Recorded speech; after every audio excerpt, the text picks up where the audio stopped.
body and my brain.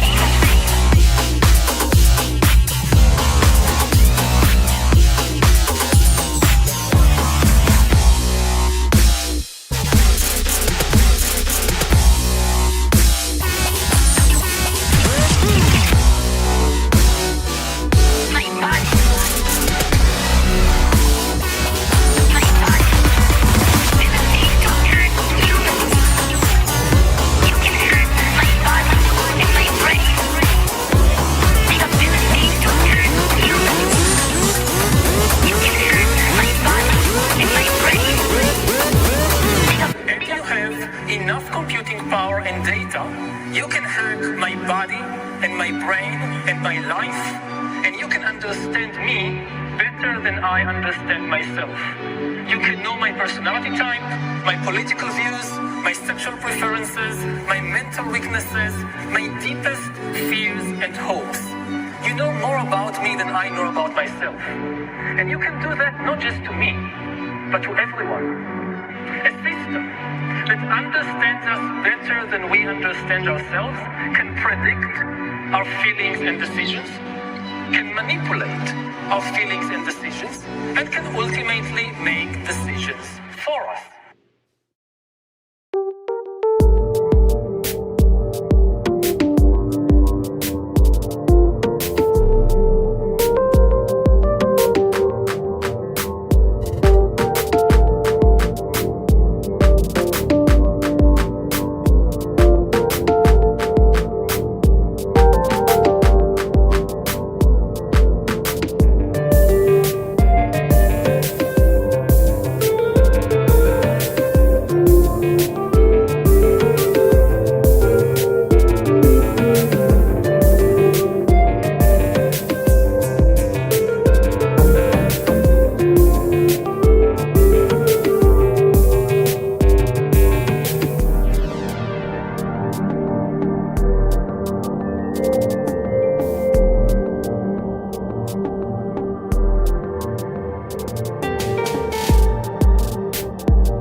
Others remove your smile, throw them the can, and the world is turning gray with a middleman. Should I really be surprised just how far we've fallen? A dream we never wanted, come from the sound of destruction.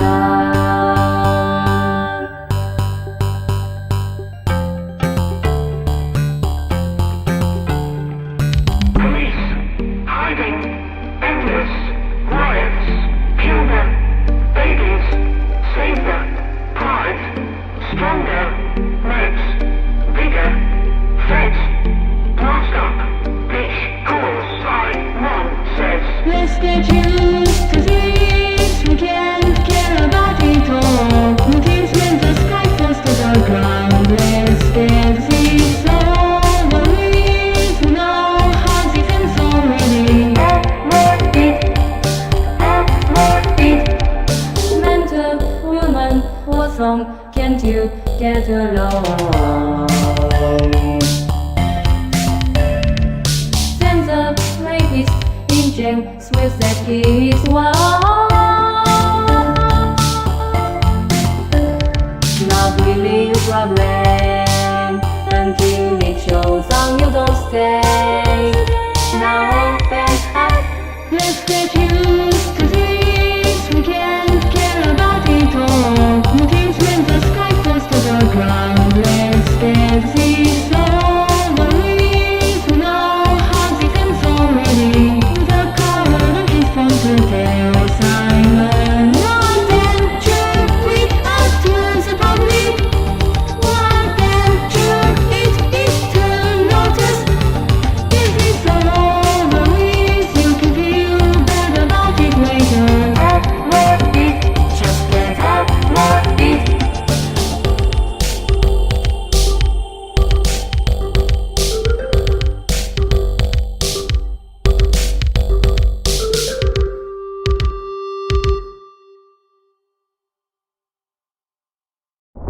In April of 2025, a black Texas teenager knifed a white Texas teenager in the heart, killing him on the spot. A day later, the murdered boy's father was on television using disturbingly soft language to describe his son's killer with alleged compassion.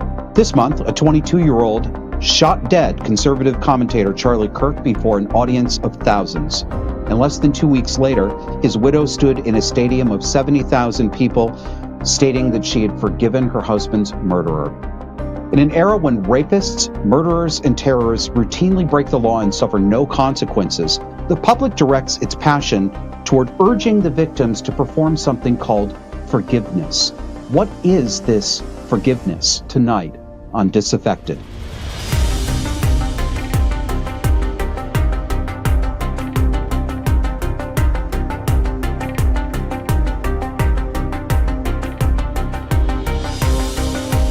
Welcome to Disaffected, the show that talks about politics, culture, and relationships through a psychological lens. It is September 28th, 2025, and I'm Joshua Slocum, and we get to talk about this stuff on the show in part in thanks to our wonderful sponsor, BiltongUSA.com. Hop on over there right now and just look at your screen and see that delicious meat.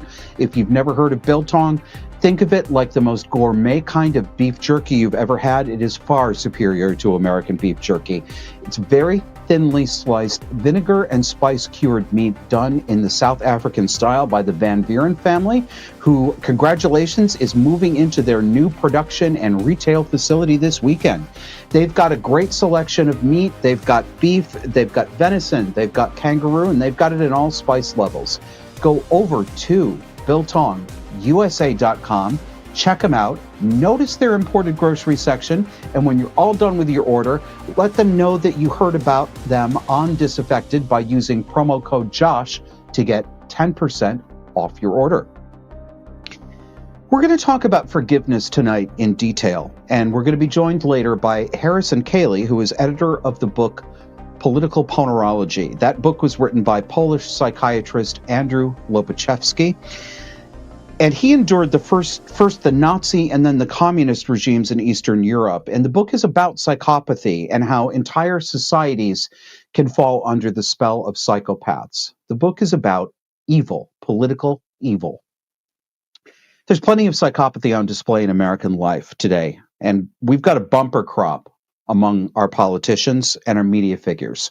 Last week, we talked about how we're all Manson girls now, unlike the public shock that greeted the murdering Charles Manson and his coterie of buxom babes who were soaking their panties over that psychopath. Back in 1970, when people saw the Manson girls singing and smiling on the way into the courtroom for the murders, the entire American public was jaw-droppingly shocked.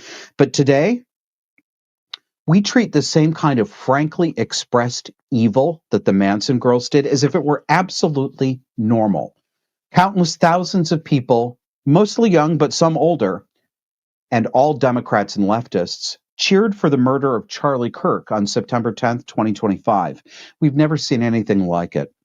Mostly young women took to social media to giggle, pout, simper, cheer, and blow kisses at the murderer while mocking Charlie in his death and sadistically tormenting his widow and children by making fun of them. You could say that we're in our psychopath era, and we're going to be in it for years. We are nowhere near rooting this out. Think back to your childhood. Think about news broadcasts you saw as a kid. Do you recall seeing anything like this?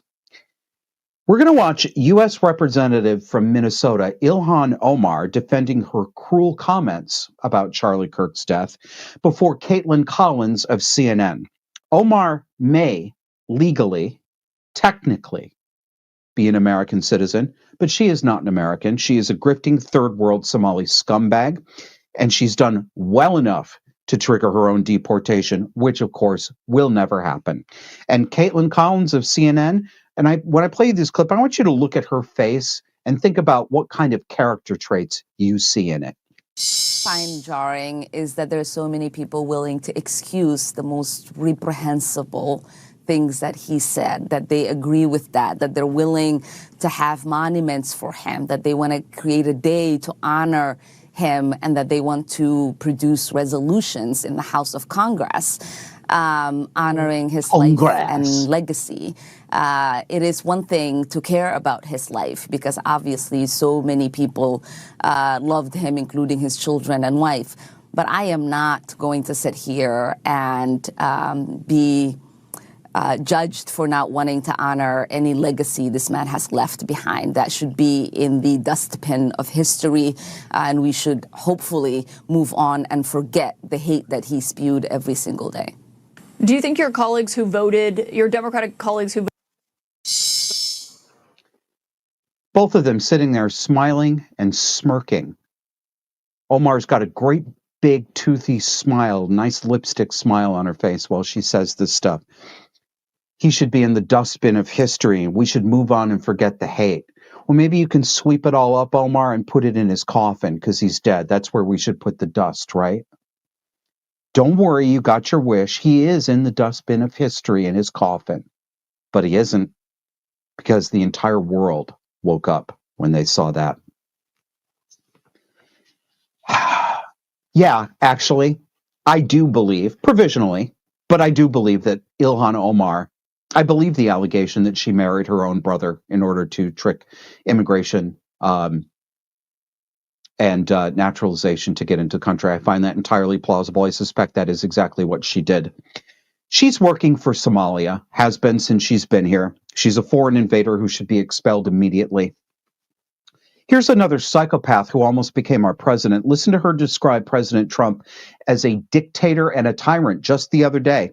Listen to this. She is performing the exact stochastic terrorism that the Democrats have accused conservatives of doing for years, and the exact stochastic terrorism that did get Donald Trump shot last year, with a second assassination attempt last year, and helped motivate 22-year-old Tyler Robinson to shoot and kill Charlie Kirk a couple of weeks ago. Cam Harris has a new book out about the shortest presidential campaign in history. Right now we are dealing with, as I called him at my speech on the ellipse, a tyrant. We used to compare the strength of our democracy to communist dictators. That's what we're dealing with right now in Donald Trump. And these titans of industry are not speaking up. And perhaps it is because his threats and the way he has used the weight of the federal government to take out vengeance on his critics is something that they fear, and I get that. I understand why they do. We've seen the demonstration of it. Absolute cluster B psychopathic reversal every single time. She knows what she's doing. She knows that when she speaks this way with Rachel Maddow on MSNBC, Rachel knows it too. She knows, both of them know, that they are sending out signals to people like Tyler Robinson. They are hoping that someone will finally kill Donald Trump. They know what they're doing. They want him dead. They do it right in front of you. They don't even hide it. All right. Here's some more smiling public psychopathy from allegedly normal people. Meet the common face of psychopathy in the United States today. Gray-haired old baby boomer white women. This one's beating up a piñata of Donald Trump that is hanging by a noose, held by a young 20-something hippie scumbag dude in a free Palestine costume. She's then joined by a Latina.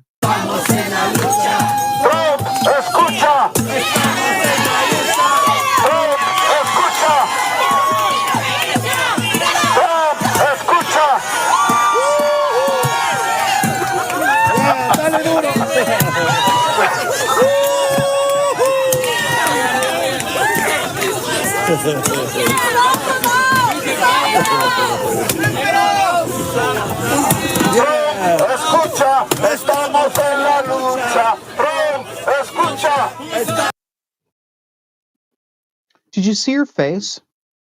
The hatred and the violence on her face? Oh, she was angry. And then that orgasmic brown lady who came in and she started stomping and kicking on his head. Friends jumping in. Disgusting. These are the civil rights baby boomers I talked about a few episodes ago and that I wrote about for The Blaze. Baby boomer civil rights scumbags have ruined this culture since they came onto the scene in the 1960s. Let's keep our focus on female psychopathy, because you're seeing more of it today than we have ever seen in history or in living memory. Earlier this week, President Trump and Health and Human Services Secretary Bobby Kennedy Jr. tackled autism at a press conference, announcing that they were going to be opening research into potential links between medications like Tylenol and vaccines and autism rates. And Trump mentioned that the Amish, who don't take vaccines, have the lowest documented rate of autism. He also brought up Tylenol, the drug that in the U.S. is known as acetaminophen and in the U.K. is called paracetamol, as a possible contributor to autism when used in pregnancy. So let's watch a couple of clips here. Because when you go from 20,000 to 10,000 and then you go to 12, you know there's something artificial. They're taking something. And by the way, I think I can say that there are certain groups of people that don't take vaccines and don't take any pills that have no autism. That have no autism. Does that tell you something? That's currently, is that a correct statement, by the way? There are some studies that suggest that, yeah, with the Amish, for example. The Amish, yeah, virtually. I heard none. See, Bobby wants to be very careful with what he says, and he should, but I'm not so careful with what I say. But you have certain groups. The Amish, as an example, they have essentially no autism. Okay. I love this about Trump. I love what he just said. Bobby wants to be really careful about what he says, and he should be, but I'm not so careful. I absolutely love this because um, I'm going to open myself up to all kinds of viewer mail. I share some characteristics in the way I speak with Donald Trump, which is probably why I hated him so goddamn much until I got my head put on straight. I use rhetorical hyperbole as well. I inflate things. I use superlatives. I do it for effect. Often I do it for comedic effect. Sometimes I just do it for intensifying effect. And there used to be a time in America, I remember it, I lived it, when people who had that rhetorical speaking style, everybody really understood what they were doing. Not anymore. Everybody pretends they don't understand. You're not being accurate. You said all, not all, not all, not all. Let's listen to the next clip. This one is where Trump talks specifically. It's from the same press conference, specifically about Tylenol. Maybe stronger from me than from the group because they're waiting for certain studies. I don't. I just want to say. I want to say it like it is. Don't take Tylenol. Don't take it. If you Talking just about can't. pregnant women. I mean, it's fight like hell not to take it. There may be a point where you have to, and that you have to work out with yourself. So don't take Tylenol. Other things that we recommend, or certainly I do anyway, is, and it's so important to me to see the doctor. Okay. So, of course, the media went absolutely hysterical about this. National Public Radio predictably called this another instance of, quote, blaming mothers for autism. You see, we're not allowed to ask any questions about what pregnant women take into their bodies. We're not allowed to probe whether maternal parenting styles can affect autism or anything else, because all of that, even asking those questions, that's misogynistic blaming mothers. In reality, it's this statement. Mothers bear zero responsibility for anything that ever happens to their children under any circumstances ever, no matter what mommy's behavior is. Don't do it. That's what we're really saying. Oh, women are so oppressed. Mothers are so oppressed. That's part of why pregnant women, like the ones you're going to see in this upcoming collection of clips, this is part of why they feel so comfortable performatively downing handfuls of Tylenol on camera simply and only to try to spite Donald Trump. They can't even allow, these women, they can't even allow that it's possible that anything he said might be true and that they should pay attention to it. They're not even a little bit afraid that they might be doing something that harms their unborn child. And I don't think that these women we're going to see, I don't think they're doing this because they're actually confident that Tylenol poses no risk to their pregnancy or their baby. I think it's because they don't care. I think they literally don't care whether they harm their babies, because young women like this, they're functional psychopaths.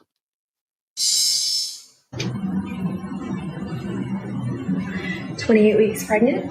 You know what I'm going to take? Some Tylenol to see the benefit. It's going to work like a charm, and my baby won't have autism.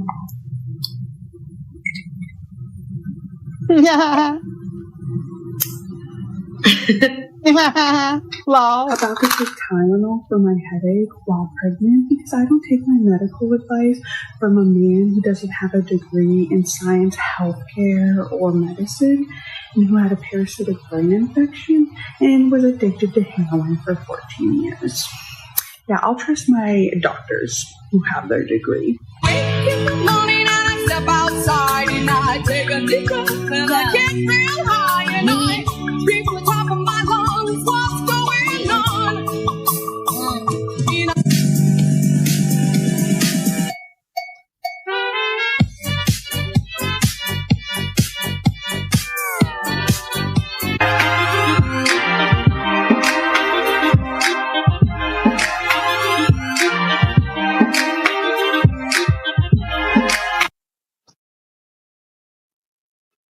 What in God's name has happened to women? There were hundreds of these. online. I just showed you 4. This is a woman problem. Something is wrong with women today. And you know what? Donald Trump didn't even make up anything. He didn't even say anything new about Tylenol. Bobby Kennedy didn't say anything new about Tylenol. These guys didn't, they're not saying, well, I'm Donald Trump and I researched it and I decided this. Tylenol itself, the company that makes the brand name version of this drug, advises pregnant women not to take it. Here's a tweet from Tylenol from 2017.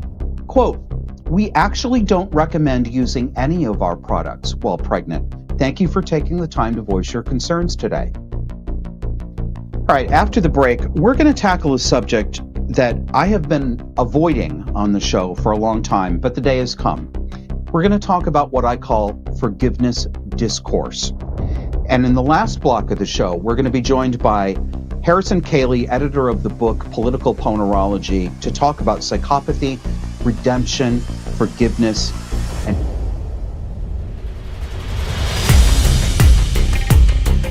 You know what I'm gonna take? Some Tylenol to see the medicine. Gonna work like a charm, and my baby can cut off again.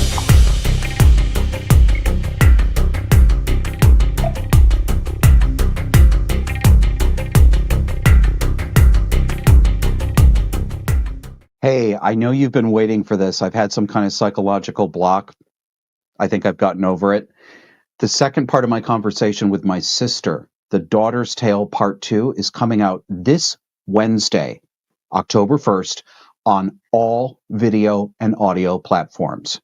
That's right, all of them. You're going to get it by podcast. You're going to get it on YouTube. You're going to get it on Rumble. You're going to get it on X. This is my sister, Jessie Seeley, talking with me about our childhood from her point of view. You've heard my story. She's going to tell her story as the daughter who grew up under a borderline and narcissist mother. We go for about an hour and a half, and I hope you enjoy it.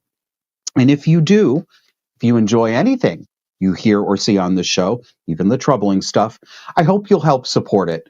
Almost all of our funding comes from you, the viewers, and we really, really appreciate it. There are several ways to support us. If you want to become a monthly subscribing donor, and we really love it when you do that, you get an invitation to our private members-only Discord chat server and invitations to our members-only meetup, and you can do that by signing up at disaffectedpod.substack.com or at subscribestar.com/disaffected. If you don't want another subscription, you don't want another monthly payment, we gratefully accept one-time contributions. Go to disaffected.com and click on Support Us.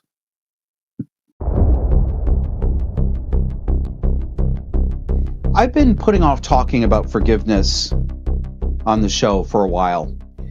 It exercises me extremely. It's a trigger point.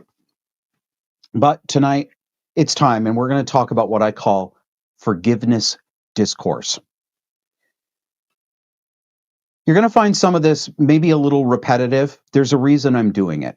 This is one of those topics that is so fraught, and this word is so emotionally loaded, that my repetition in bringing you back to the point and reminding you is actually going to be necessary. People have a hard time hearing this.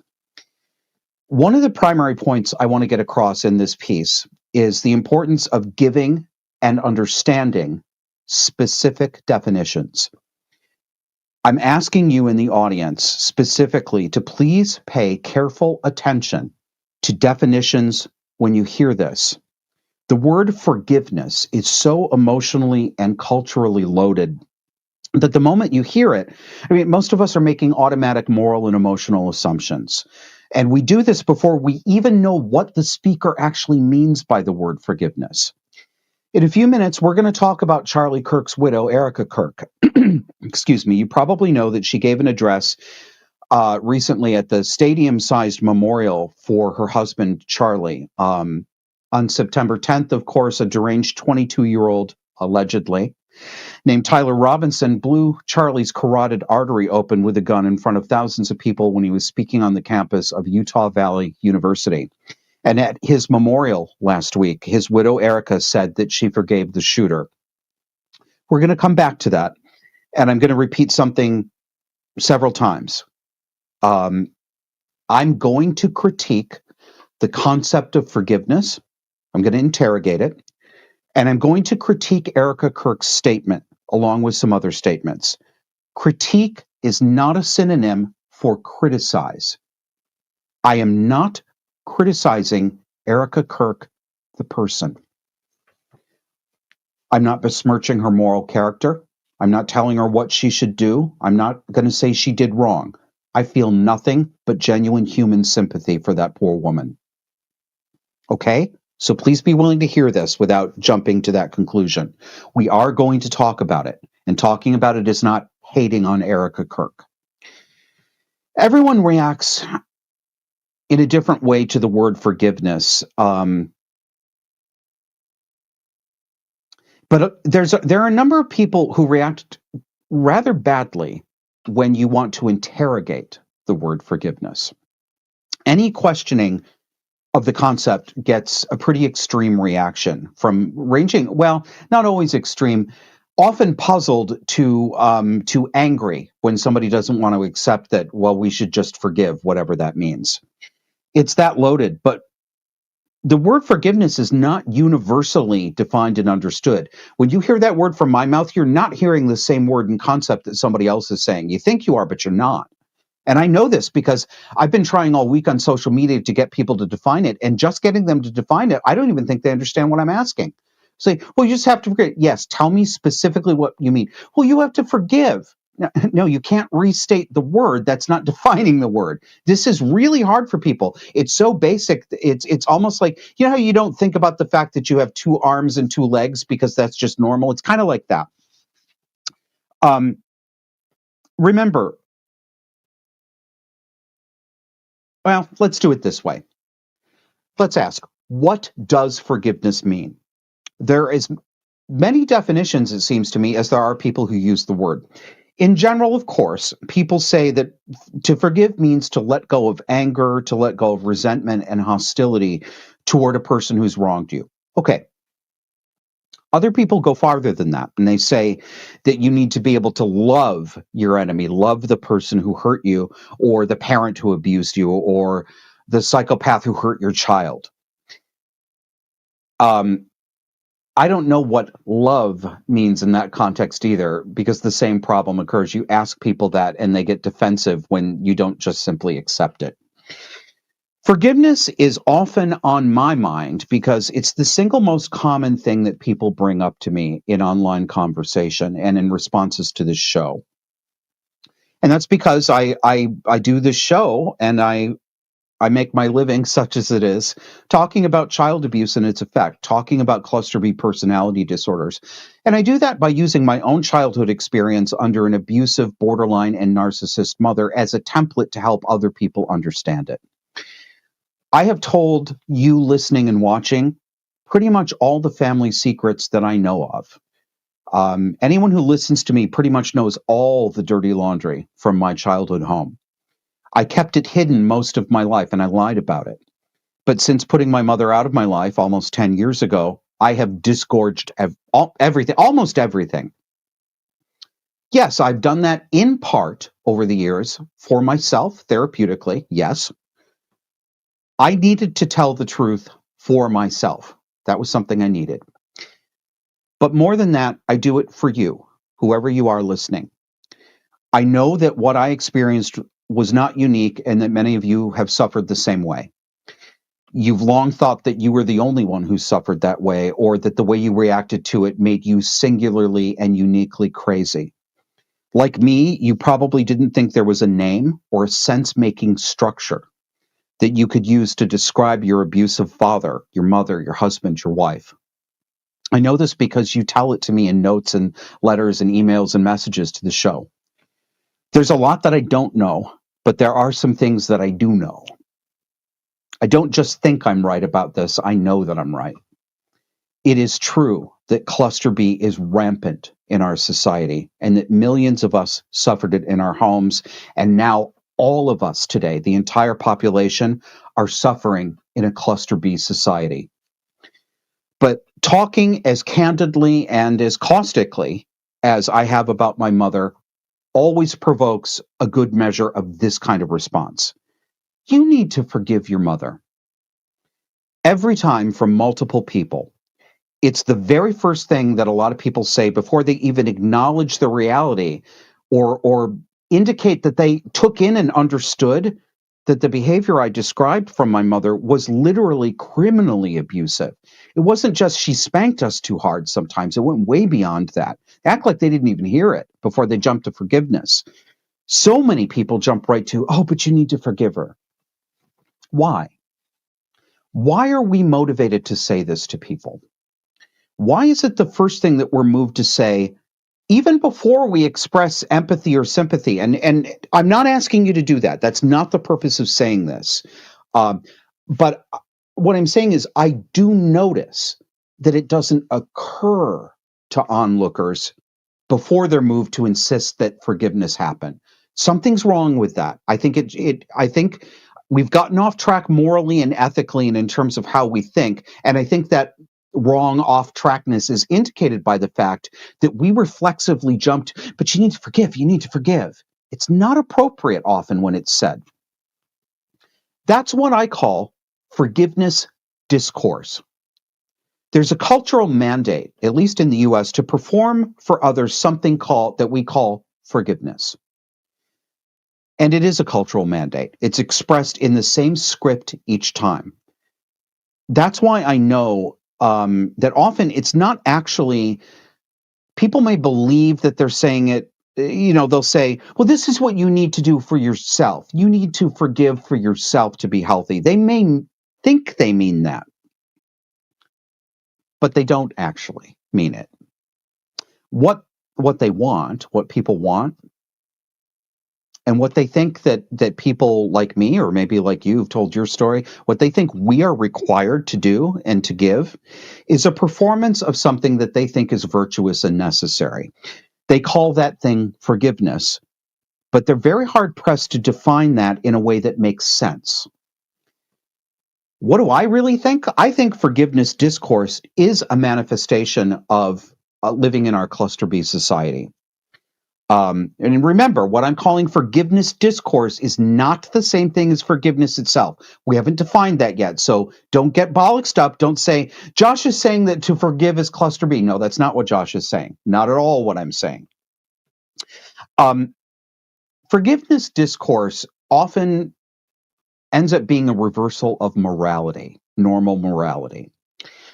Society seems to often care, at least in conversation, more about victims performing forgiveness against perpetrators than they care about acknowledging the depth of the abuse and injustice and the crime's true impact on the victim.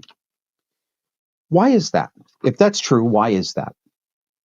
I think it's because if people had to fully face the depth of depravity of people like my mother, who is just a lady who lives down the street in a neighborhood like the one you live in, I think that if they had to acknowledge that their view of the normal good world would come crashing down. It's just too much for them.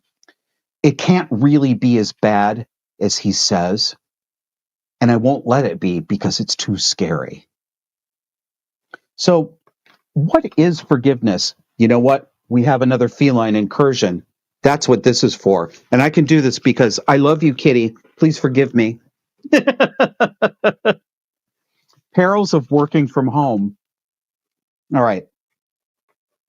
I think that if a lot of people acknowledged how bad things like child abuse, domestic abuse can really be, they feel that they had to do something about it. A lot of forgiveness discourse, it seems to me, is about soothing a guilty conscience that has a reason to feel guilty and shouldn't be soothed. And it's about excusing moral laziness. So what is forgiveness? I asked this question on Twitter and on Substack and got a variety of answers. Most of them came in, they were good faith answers. Most people answered honestly. Some people gave a definite, they defined the word in a more satisfying and complete way than others. There were a number of responses that I simply disregarded because they weren't responsive. They weren't actually responsive to what I asked. People just kept reasserting that other people needed to forgive, but they would not define the word. I'm saying, I get it. I get that you want me to forgive. Back up a step. I'm asking you to tell me you can't use the word forgive. You have to use different words, right? You can't be circular. You have to tell me exactly what you mean. They either wouldn't, or they'd act like they didn't understand what I was asking, or they would get angry at me. And of course, that irritated me and I'd get bitchy. And so the whole thing went around in a circle. This is part of forgiveness discourse. It's the urge. I've done enough with that. Let me give you I've distilled this down into two general responses, the two most common responses when I ask to define forgiveness. So let's take them one at a time. This is forgiveness definition 1.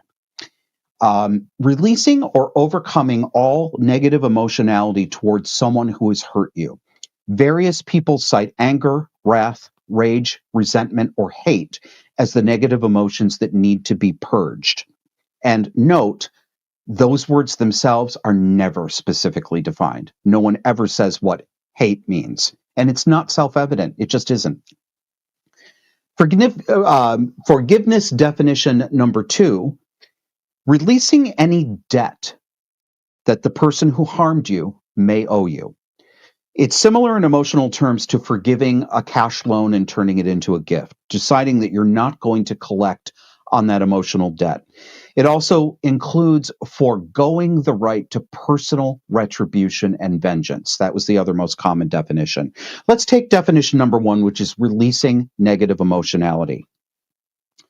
Recall the murder of 17-year-old white teenager Austin Metcalf earlier this year in Texas. He was killed by black 17-year-old teenager Carmelo Anthony.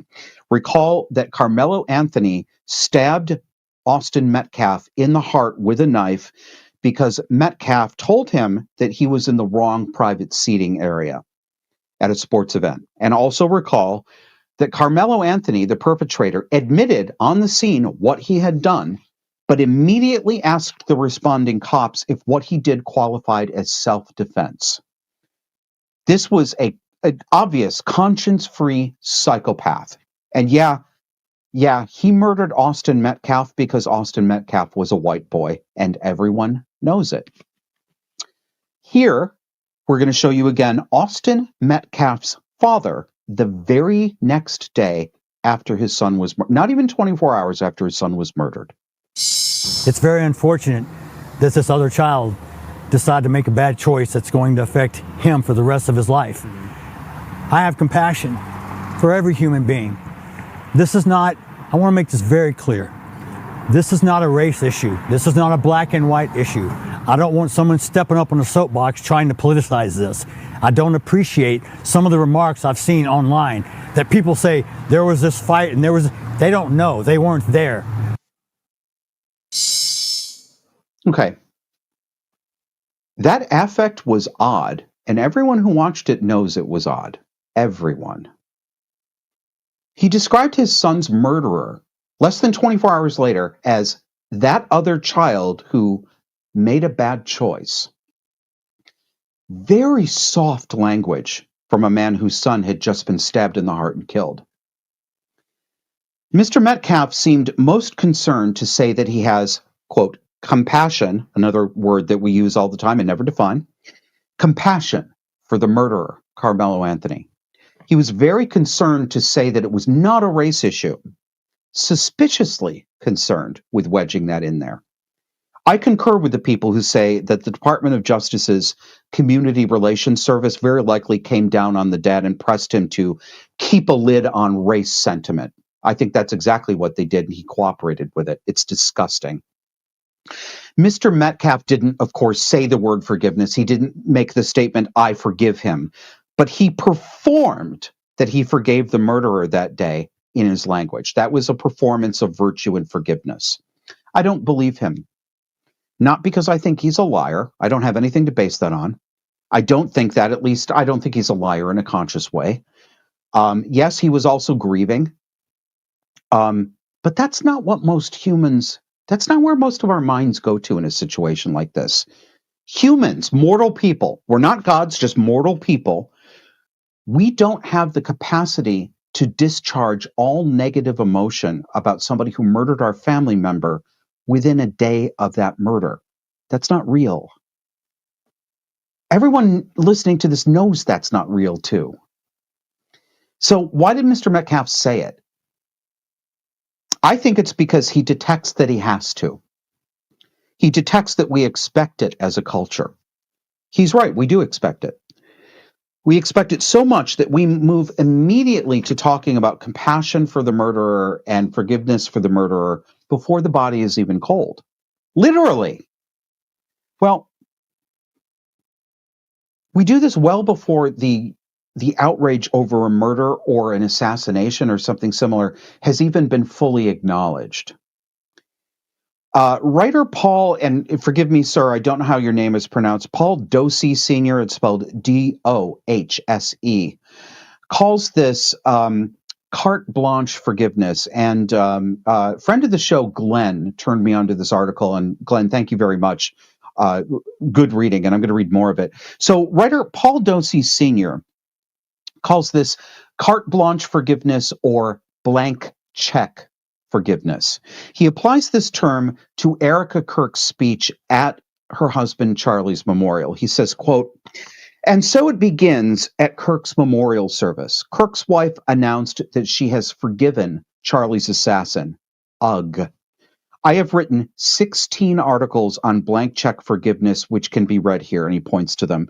Look, undoubtedly, Kirk's wife is a phenomenal woman who is echoing church orthodoxy during an emotional time in her life when we are susceptible to bad ideas, particularly when they are of the religious sort. But her statement makes my point. Now, here is an excerpt of Erica Kirk speaking at her husband's memorial. This is the part where she forgives the assassin. That man, that young man, I forgive him.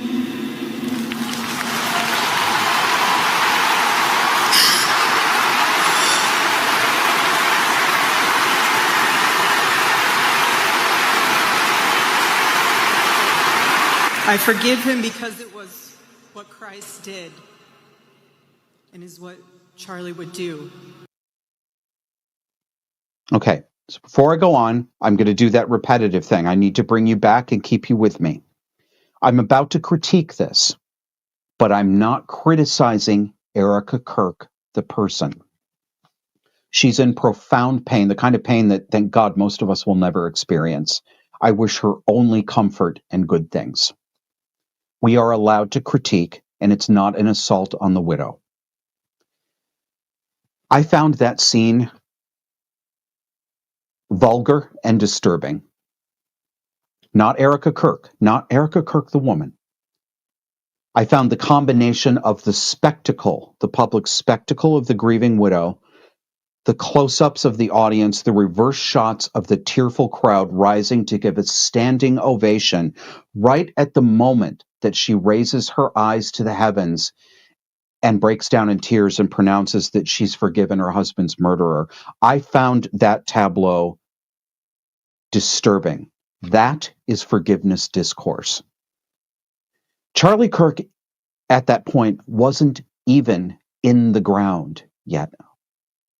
And a whole stadium full of people was waiting with bated breath to hear the widow tearfully exclaim that she's forgiven the murderer. Has she? Can she? Going by our two definitions of forgiveness, let's look at it as letting go of the claim to revenge. Perhaps Erica has done that already.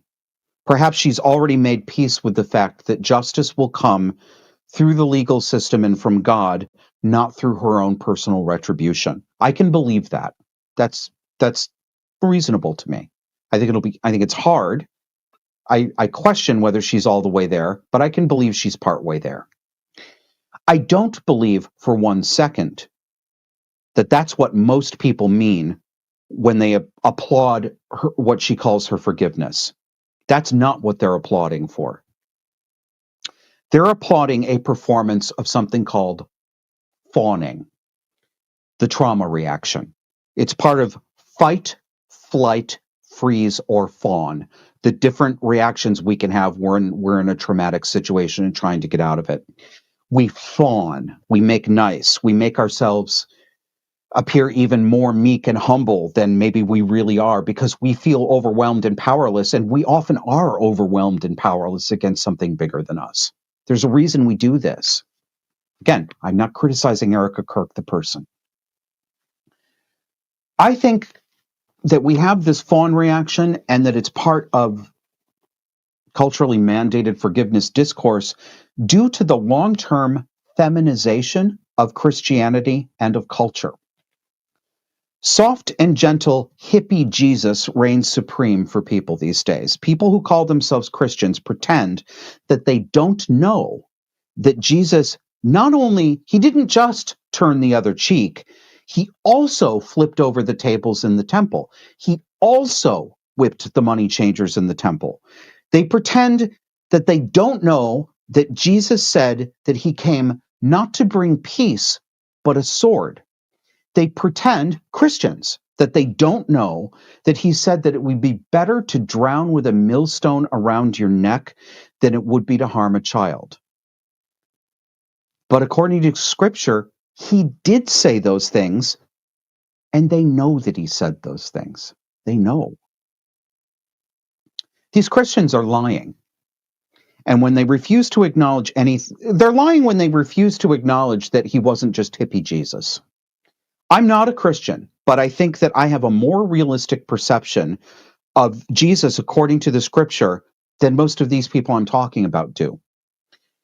We do not need more forgiveness, quote unquote, in America right now. And certainly we don't need this kind of cheap forgiveness that we're drowning in. If, as Christians claim, justice is the helpmeet to forgiveness, then they need to turn their hearts toward crying out for justice and away from fawning forgiveness. The scales are out of balance. I'm happy for us to have both. I want us to have both because I think we need them, but I'm not sure they are. People like this claim that their emphasis on forgiveness doesn't come at the cost of an emphasis on justice, but it does come at the cost of that. Look around you. Rapists walk free. Murderers get immediately released with no cash bail if they're black or illegal or foreign. Daniel Penny, the white man, tried to save subway riders by restraining that psychotic bum, Jordan Neely, who later died. And Daniel Penny, the hero, was prosecuted for murder in New York City. It was a miracle that he was acquitted. Blacks get light, if any, prison sentences for major crimes. Same thing with women, even women who rape and kill children.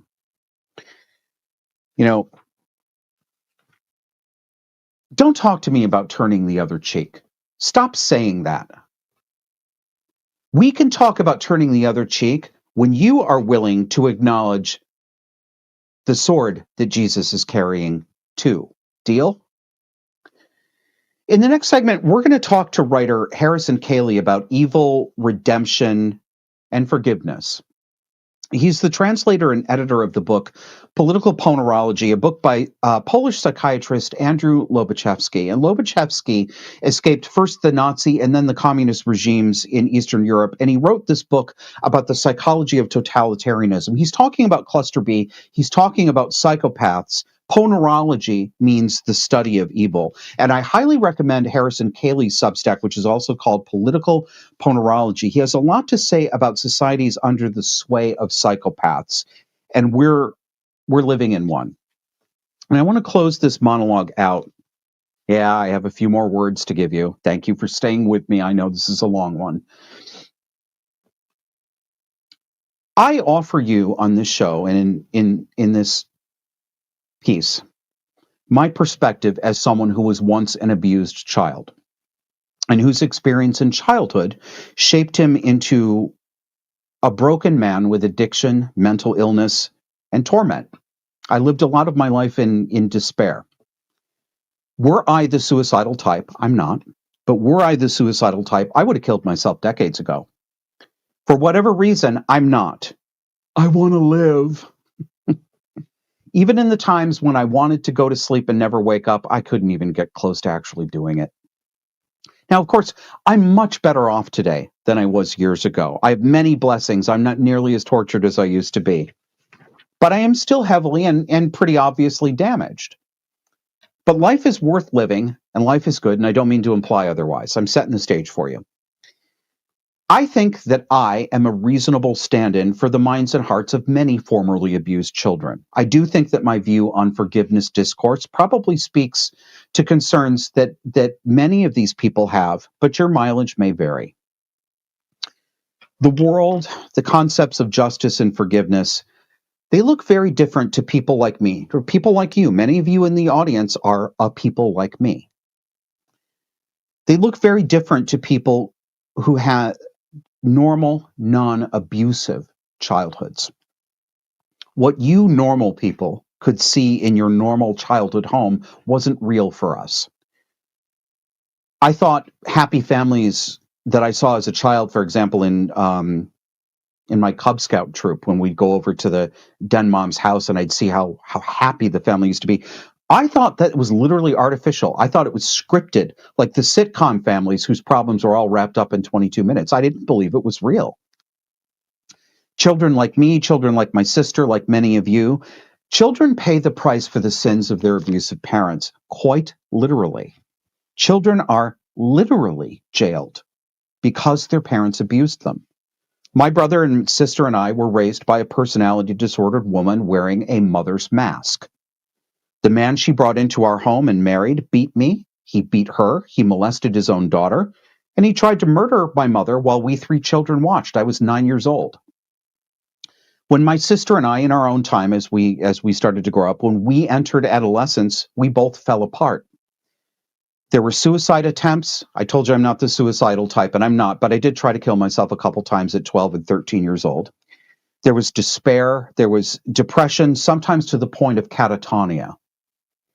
My mother's abuse escalated as her children entered teenhood, and both my sister and I were deemed incorrigible. And the euphemism of the family court system is a person in need of supervision. That's the child.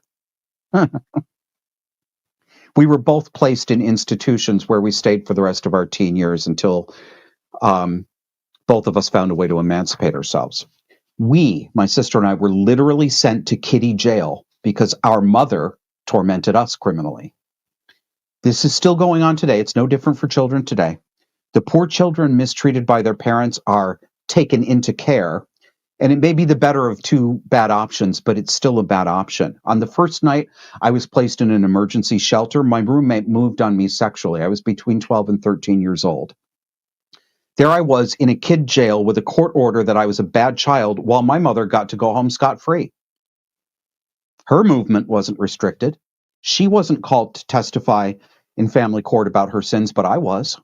I had to admit my sins to the judge, to my mother, in front of the court. I had to admit my sins to endless counselors. The same and worse happened to my sister. There is no justice for children who are raised this way. No one even recognizes out loud while it's going on that the child is a victim. No, instead, he is made to brand himself the perpetrator, and he has to abase himself before the evil adult who did the horrible things to him. He has to do it in public.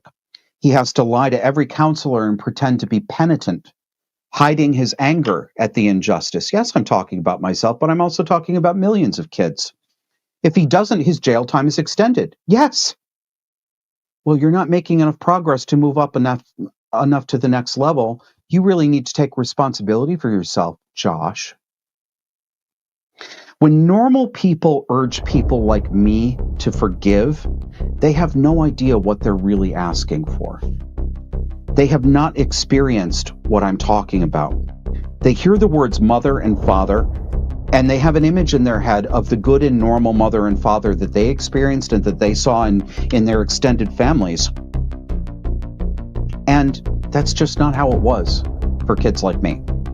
It would be a lot easier for somebody like me to be kindly disposed to talking about forgiveness if society attended even modestly to what justice demands. Come back after the break and we're going to pick this up and talk about it with Harrison Koehli.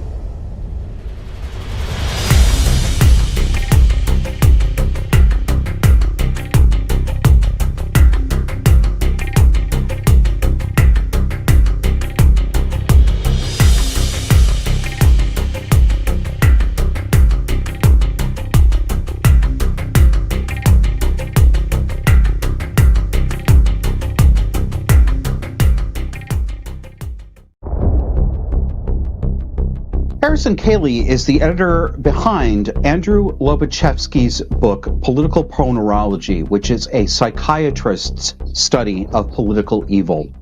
Harrison's Substack is also called Political Ponerology, and along with some colleagues, he hosts the Mind Matters podcast that I've been a guest on a couple of times. And Harrison is the guy I go to when I want insight and good conversation about psychopathy. He gets it in a way that few other people do get it. I'm interested to hear what he has to say about the relationship between forgiveness, redemption, justice, and evil. Harrison Koehli, welcome back to Disaffected. Great to be here. Thanks, Josh. So let's start out this way. In my earlier segment, I talked a lot about what I call forgiveness discourse, and that's distinct from forgiveness itself. I'm talking about forgiveness discourse. And my view of that is that we have a societal expectation of victims or the family members of victims of crime or horrible circumstances. We expect them, I believe, to perform something that we call forgiveness. We want to see it publicly, and we want to see it very quickly. What do you think of my formulation about that conversation? Do you see it that way? Do you see it differently? What does it look like to you? No, I see it the same way. And I've noticed a few of the tweets that you've made over the months on the topic, leading up to today, and agreed with the observation that you made that there seems to be more energy behind the demand and request for a display of forgiveness from someone than there is for a display of like regret or redemption or admission of guilt, from the guilty party. It's an odd asymmetry that is difficult to understand. And whenever there's a human reaction like that strikes me as not necessarily counterintuitive, but something that doesn't quite fit. I go back to Ponerology, and there's a concept in there that I think explains it. Tell us, and actually, it would probably be helpful if you gave the audience first the one paragraph, 1.5 paragraph synopsis of Lobachevsky's Political Ponerology, the book, the thesis that he's putting forward. So ponerology broadly is the study of evil, and political ponerology is Lobachevsky's attempt to describe in general terms the origins of political evil. Specifically, the inspiration for the book was communist totalitarianism in Eastern Europe in the 20th century. So he wanted to understand how that happened, what the specific factors involved were that contributed to that situation, that made it what it was, both that led to the factors that led to the creation and maintenance of that program, of that system, as well as just the factors that were constants throughout it that gave it the character that it had, which he came down on the side of psychopathy as the main explanation for that. Of course, there are several details, several different factors, several different processes he talks about, but psychopathy he identified as the kind of chief feature or the main inspiring ingredient or the main flavor of totalitarianism. That's what gives it its distinctive feel, flavor, emotion, character. So that is Ponerology in a nutshell. Like I said, he's looking for the general aspects to it, so that it would be able to explain the emergence of political evil in any situation, in any time period, in any political ideology.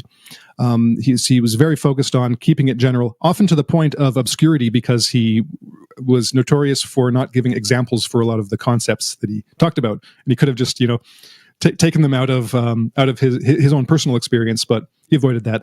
It's a very Polish academic for his time thing to do. Yeah. So that's cannot talk about self. Exactly. So what is he the did concept? A few times, but no. What is the concept from his book that you think illuminates this? And I love your phrase here. I see it this way too. This odd asymmetry, this immediate jump to ask the victim or the victim's family to perform forgiveness, but there is not a commensurate expression of outrage and demand for justice first. What does Lobachevsky have to say about that? Well, this is what I'm thinking. The concept is, he calls it a para-appropriate response, or depending on the translation, maybe a maladaptive response. And what he means by this is that there are various tendencies and reactions that are pretty much programmed into human nature. We're interacting in certain ways socially, whether it's with close relations and friends, or distant acquaintances or strangers. But humanity, for the most part, is, you could say, programmed or hardwired to respond in certain ways in certain social situations. So when that is absent, it becomes noticeable. So you can notice the absence of some of these tendencies in, for example, people with with severe autism, or even not so severe autism. So the not picking up on social cues, not engaging in the proper social dynamic. But so these are the things that kind of come second nature to us. Now, what Lobachevsky says about those natural responses and emotions and actions and behaviors is that they're only appropriate with other normal people. So when you are having an interaction with someone, there's almost an assumption, or it's kind of like a very subconscious assumption that you're dealing with someone that is like you, that is having the same responses. And so in that case, this is where I think it gets into forgiveness. If you are a relatively normal person interacting with another relatively normal person, this could be in a family dynamic or a friendship or in the workplace, and that person does something to harm you, the natural course of events is to preserve the relationship. The other person acts contrite, they are sorry for what they did, and you don't hold it against them. You'll say, okay, well, I can forgive that. I can see that you want to mend the relationship. We have to get back together and become, we don't want to lose our relationship and lose the good that can come of that, the collaboration that can occur between us, by being petty, basically, being petty and unforgiving. Right.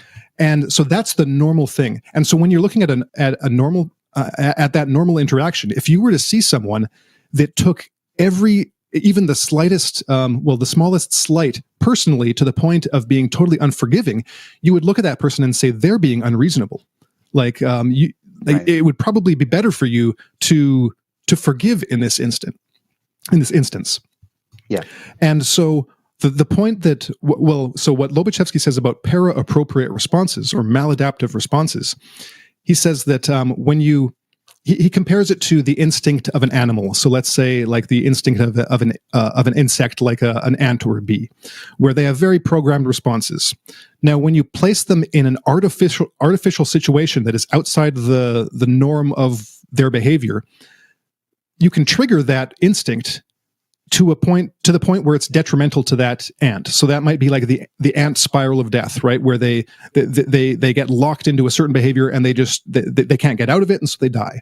Or it might be, he gives the example of bees. I can't remember what the exact phenomenon or the exact process was, but basically you can, if you switch something around in the beehive, you can basically like the hive will die. And he says it's the same thing with human responses. That when you try to apply your normal human responses to a pathological individual, like a psychopath, that response is no longer adaptive. It will not work the way it's designed to. It's So not appropriate. what I think is it's happening, para-appropriate. It's not adaptive. It's maladaptive.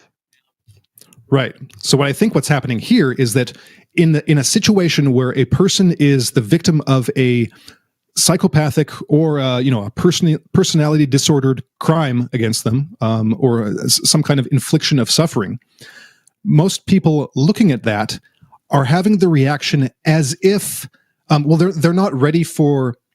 The pathological aspect of that isn't in their vocabulary or their experience. They don't know how to categorize that. So what they are seeing something that is so far outside of their realm of understanding that all they see is the situation of the lack of forgiveness, and that they can understand. Like they can understand a person who lacks forgiveness because we all have that tendency. We all don't. We can all be angry enough that we don't want to forgive, even if it's something slight, right? But then, we get over it and we try to engage like mature adults. So it's kind of like the instinct to do that becomes redirected onto the victim because they're an easy target. That's something they can understand. Yes. Yeah. I think we're completely in the middle of that. I think you have described exactly what we are doing.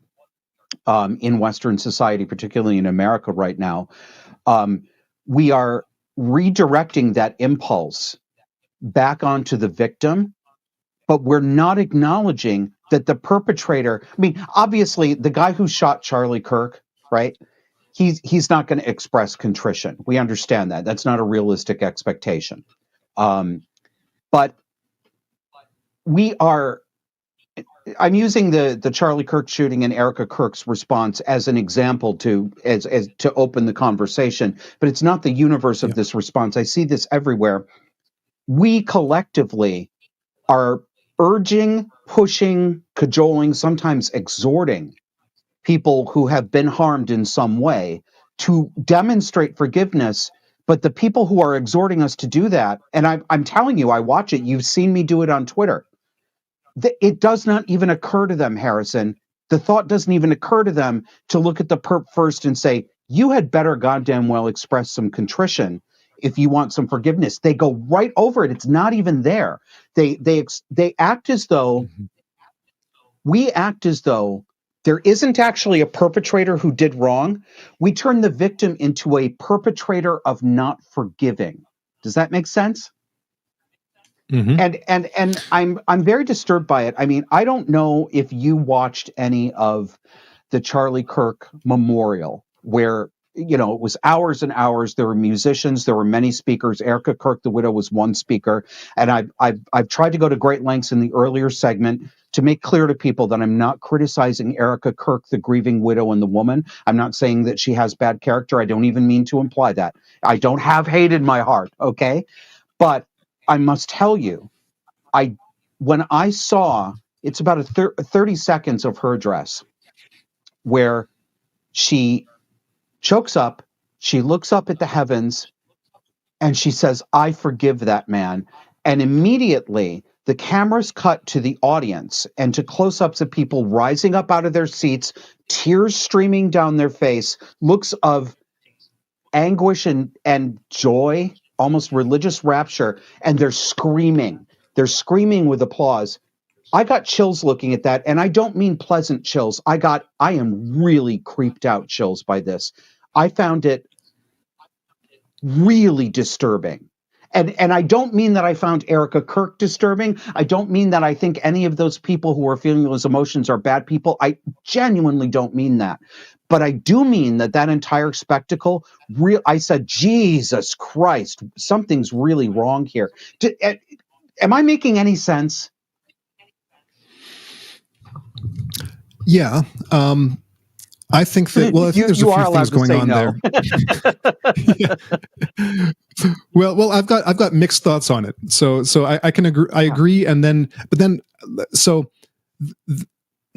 Well, this probably is a way of saying I disagree, but still agree, because I'm just saying something that you already know, is that, of course, the idea of forgiveness is so wrapped into Christianity that it's a central feature, and so that display of of public forgiveness is is and will be very moving to Christians.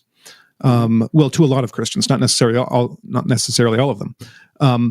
But and Lobachevsky writes about forgiveness too, in a slightly different context.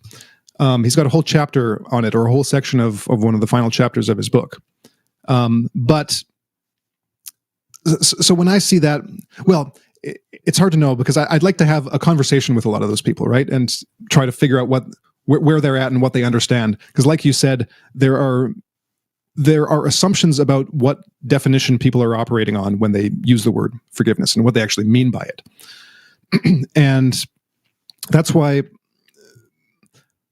I gave an example of a type of situation where it's between two normal people, and it can be a relatively minor thing, it can be a relatively large thing. But even if it's a relatively large thing, if you're dealing with someone who is not a psychopath, that is not necessarily a barrier to forgiveness and the continuation of the relationship. I do think that it's a two-way street. That's the way it should be in a in a normal relationship. There should be effort on both sides to repair the wrong and make the relationship, or restore it, or make it stronger.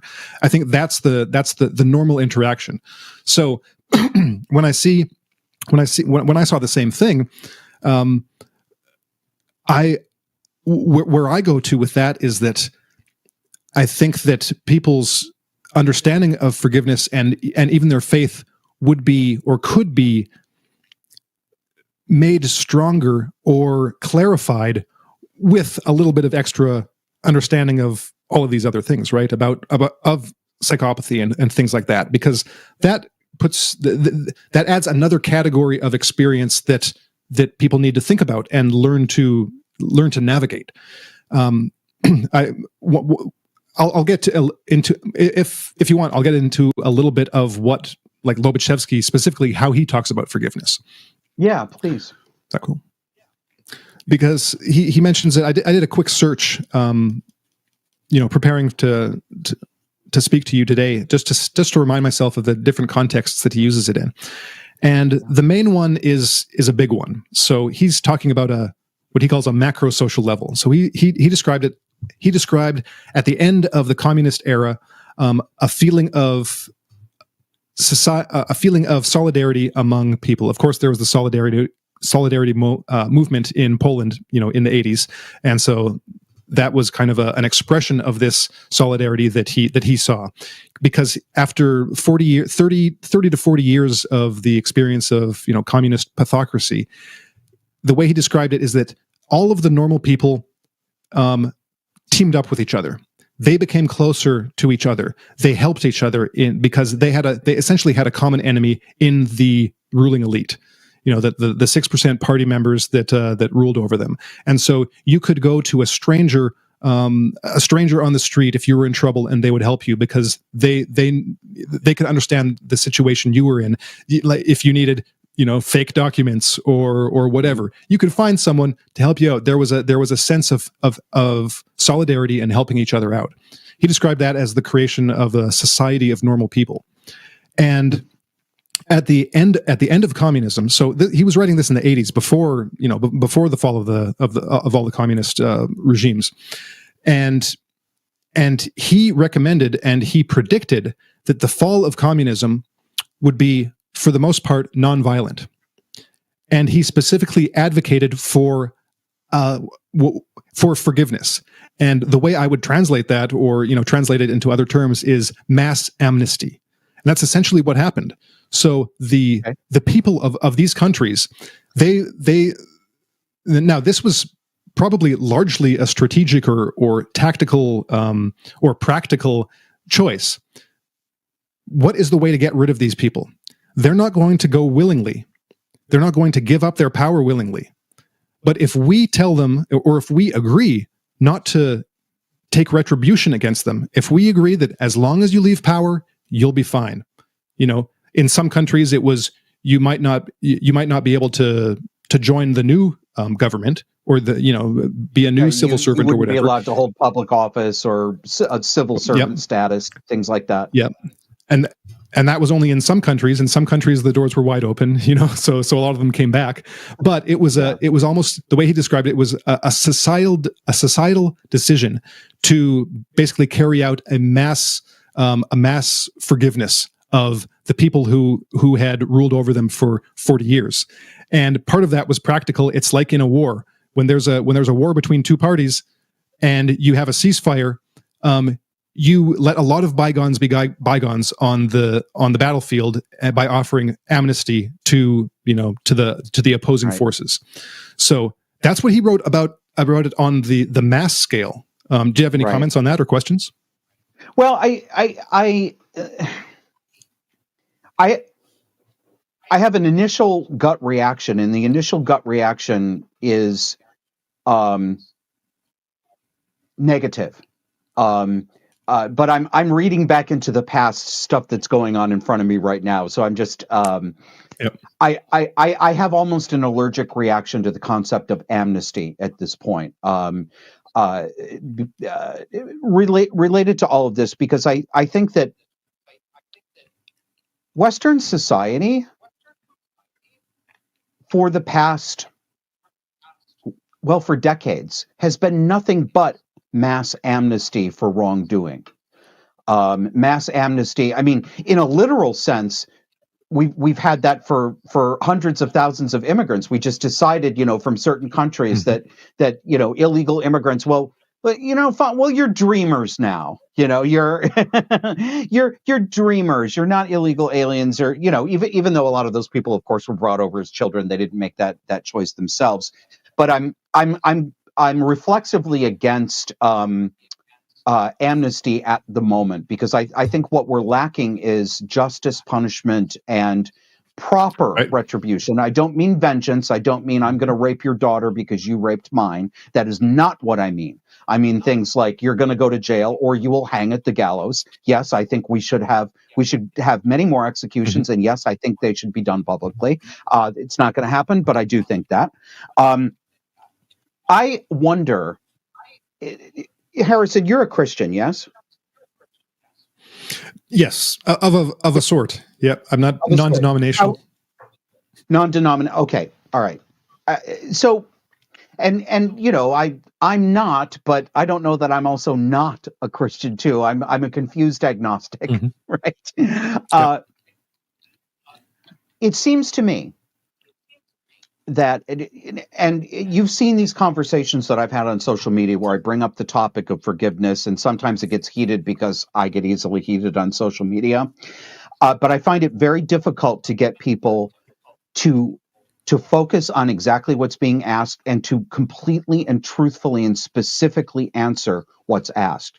I ask questions a lot. I ask people to define what they mean. I stop conversations and I say, define that word for me as you mean it, because I'm using the same word, but I don't think we're using the same definition. It is like pulling teeth to get people to do this. I will ask people to define forgiveness. They won't do it, Harrison. They'll just keep reasserting that forgiveness is necessary. But I'm like, no, tell me what you mean. But forgive. You have to forgive. It's like, okay, we're not talking. I may as well be talking to this water glass because I'm not getting a response. I hypothesize that the long-term feminization of Western culture, and I do believe it's been feminized, also has affected Christianity, and that Christianity writ large, I know there's lots of details, lots of ways you can specify, writ large in our culture, I think Christianity has a feminization problem. And I think that goes some way to explaining why we are keening and crying and being joyful about forgiveness. But as soon as somebody talks about justice, they get called toxically masculine or aggressive or violent, right? And I think we're under a mass spell with this. What do you think about the idea that the feminizing influence has not only distorted our culture, but I think it, as an outsider, and I can't do biblical exegesis, I'm not claiming that I can, but I can read. And I know that I've read that Jesus also said he came to bring the sword. I know that I read that Jesus said that Jesus, whipped the money changers in the temple, and he talked about millstones around your neck rather than hurting a child. Why is it that Christians don't seem to know that? And is this part of the feminization? I think it's part. I think it's. Well, I'm not sure what exactly the source of the feminization is. If there's I'm not sure either. because I definitely see that. There are probably factors behind that as well. So I see a bunch of symptoms basically that we can call feminization. There is a what I would call an almost overly liberal, and I'll have to try to define that tendency over the past like 150 years. But we'll focus on those two. So, well, maybe the latter one, because Lobachevsky also talks about this. He's got a second book that will be hopefully publishing in the next year, called Logocracy, and it's his thoughts on government and a new political system that incorporates like Ponerology and some other things. And in that book, he makes the comment that well, a bunch of modern practices, from medicine to other social processes, have he ascribes the increase in the number of personality disordered individuals to those tendencies. One of those is kind of like the liberalization of criminal law. Basically, lighter punishments. That tendency you're seeing to favor the forgiveness aspect over the punishment aspect. And so he saw a direct correlation between the two. Whether that's right or not, I think it is, based on some other reading that I've done. And so he was aware of that problem and thought that it needed there needed to be a course correction.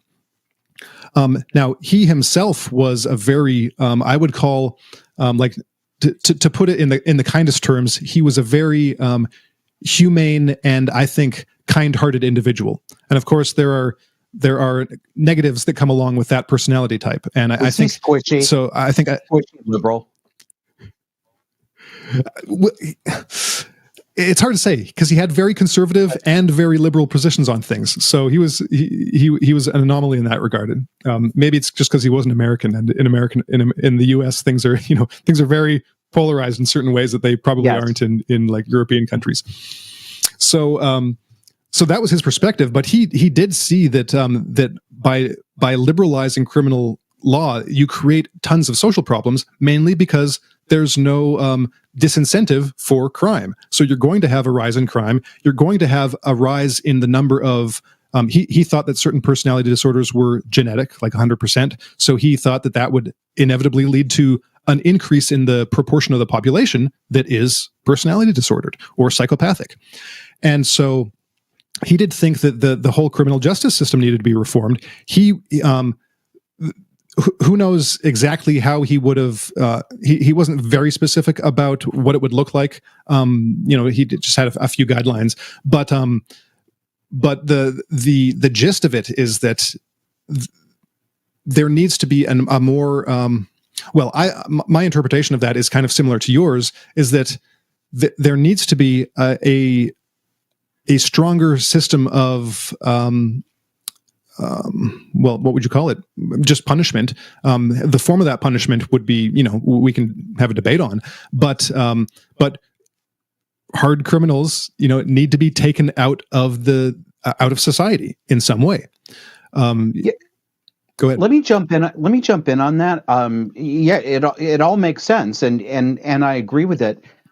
This I think this is a problem with modern the way modern people do their Christianity, but also do their being an American, being a citizen stuff. And I get this when I talk about psychopaths, specifically psychopaths, not people with. As a reminder, and especially to anybody who's new to the show, psychopathy is part of the what we call the cluster B grouping of personality disorders. We call antisocial personality disorder. Psychopathy is a lay term that encompasses that and a specifically virulent kind of that. But I'm not talking about people with borderline personality disorder or hardcore narcissistic personality disorder, histrionic. They bring their own major problems as well. And one of those problems is that they are very susceptible to the influence of psychopaths. But when I talk about actual psychopaths, people who are, they don't have an impaired conscience. They have zero conscience. They don't have a hard time empathizing. They literally do not ever empathize. They don't see other people as humans with subjective feelings. They don't care. They're purely instrumental. They're evil, right? I think a large percentage of the population simply does not believe that that character type exists, Harrison. Because, and I get this a lot from Christians, and God bless them, honestly. I mean, actually, they drive me up the fucking wall with this, but I don't hate them. They're good people, and some of them are some of my friends, but some of them are just absolutely moral children when it comes to this, because they will say things like, I don't believe anyone is beyond redemption. God can change anyone's heart. Okay, fine. I'm not going to tell you that God can't change anyone's heart. But what you're saying to me is you don't believe psychopaths are real, and you're wrong.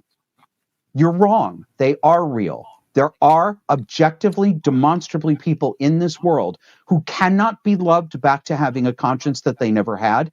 And I'll even give this to you, Christians. I'll give this to you. Your God is capable of changing their hearts. I'm not disputing you.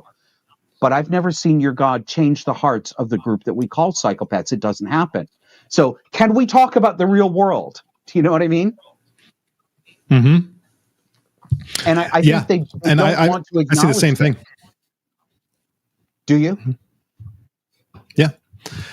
Yeah, I can't count the number of times I've either been in a conversation, usually online, or seen one between other people, where exactly that response comes up, and it's it takes various verbal forms, but the gist of it is, everyone has the capacity to be redeemed, and or for redemption, or for it's kind of to use somewhat of a cliche. It's the what's the cliche about the a heart of gold? The criminal with the heart of gold, right?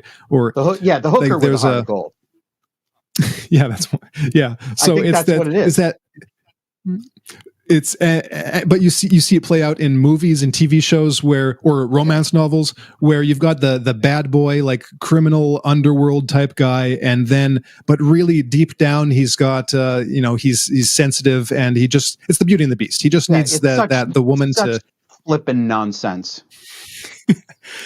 It's the mafioso who goes out every day and murders competitors, murders traitors within his own organization, even his own family members. But he goes home and he's genuinely the most loving and devoted husband ever.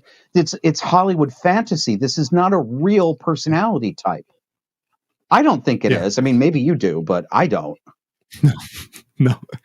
And that's why I think that Christianity could be fortified and made a bit more, a bit manlier, a bit more masculine, just with some of these understandings, just by taking this on board. And I'm sure you can get theologians and textual critics to kind of go through the Bible, reread it, and try to reinterpret it in the light of the actual empirical existence of this type of person. And I'm sure you could find it. There are some statements in Paul's letters, for instance, that are very, very clear about the kind of the degree, the extreme degree of evil some people can do. And I think it's even in Romans where he describes from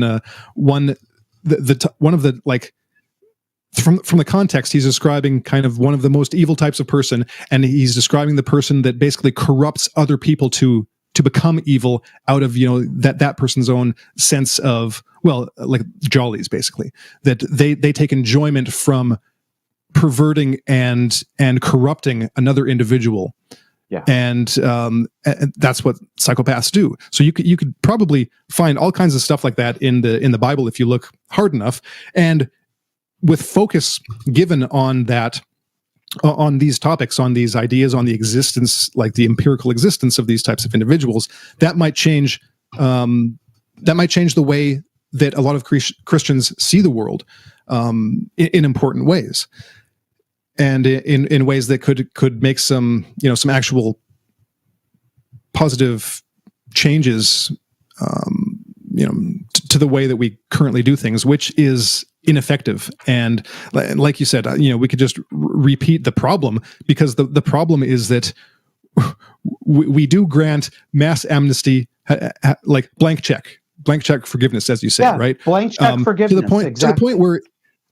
To the point where it's even institutionalized, where, okay, some like hoodlum gets arrested for the 17th time, just gets released. That's probably not the way we should be doing it. If you look at the statistics, we see the example in the headlines, and the headlines we know are merely one tiny representative fraction of a great big problem that's going on. But we saw it with the killing of Irina Zarutska on the light rail train in Charlotte, North Carolina last month. DeCarlos Brown Jr., the guy who, I have to say allegedly, because he hasn't been decided by a court of law, but we all saw him kill her, on there, and he walked away saying, got that white girl. Well, come to find out, and he's representative. I've seen countless cases like this. He has at least 14 arrests, some of them for violent crimes, some of them for robbery, and he's been let out each time over and over and over again. This did not used to be normal in America. This is what frustrates me with people who are like, we're so punitive, we're so carceral. No, we're not. No, we're not. We are a kindergarten baby daycare for criminals. I mean, we make their lunch and give them chicken tendies, right? We are not punishing these people. And we used to normally expect that. So I hope, I don't know if it's a realistic hope, Harrison, but I hope that, with the election of Donald Trump, and I think we are seeing in government, we're not all the way there yet. We're not nearly far enough to satisfy me, but I think I'm seeing that we are moving in a more masculine direction in terms of the administration of government. We're starting to say, we've got Tom Homan in there, who's a man's man, and he has no time for crying housewife bullshit about, my next door neighbor from Guatemala who never did nothing, right? He doesn't care. He's just like, fuck you, you're out. That's exactly what we need. Daddy has come home. I hope we keep going there, because I think, although we're talking about psychopaths, I think we, the American citizens, have become the borderlines who marry the psychopath. I think that we are splitting. We're like, we either have to have psychopathic meanness and violence against everybody, or we have to have only mommy forgiving everything and never even sending you to the corner if you use a bad word. We have to be able to walk a middle road, and I hope that we're on our way back to that middle road. Yeah, I agree. So as we wrap up here, you just mentioned that are you involved with bringing out the new Lobachevsky book that's coming out? Yes, yeah. So I did the way I did it is I first used an AI translator just to get a rough translation that I published on my Substack. If you go under the heading Logocracy, you can read that. But then let me say it specifically it's Loveocracy. Is that really what it's called? Oh, Logocracy, like from the logos. Okay, good. You see, I can't discriminate the consonants in my earpiece, so it's Logocracy, Logocracy. Yep. Okay. Yep. And so I've got two bilingual Polish friends that have been working or have worked with me to make the translation, as accurate and readable as possible in English. So I'm just currently going through implementing all of their suggestions and then just adding a few footnotes here and there where I think appropriate.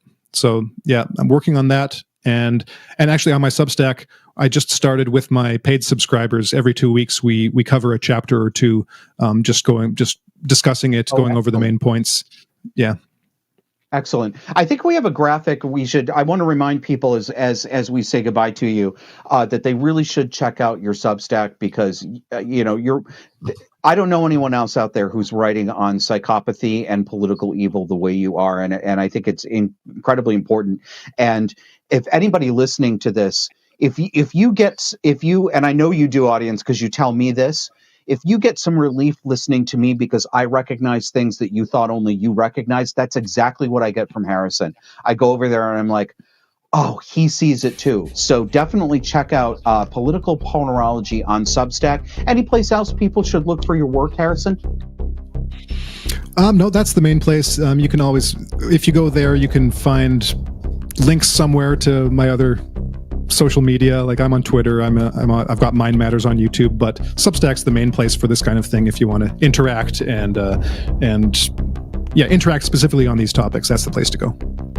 Excellent.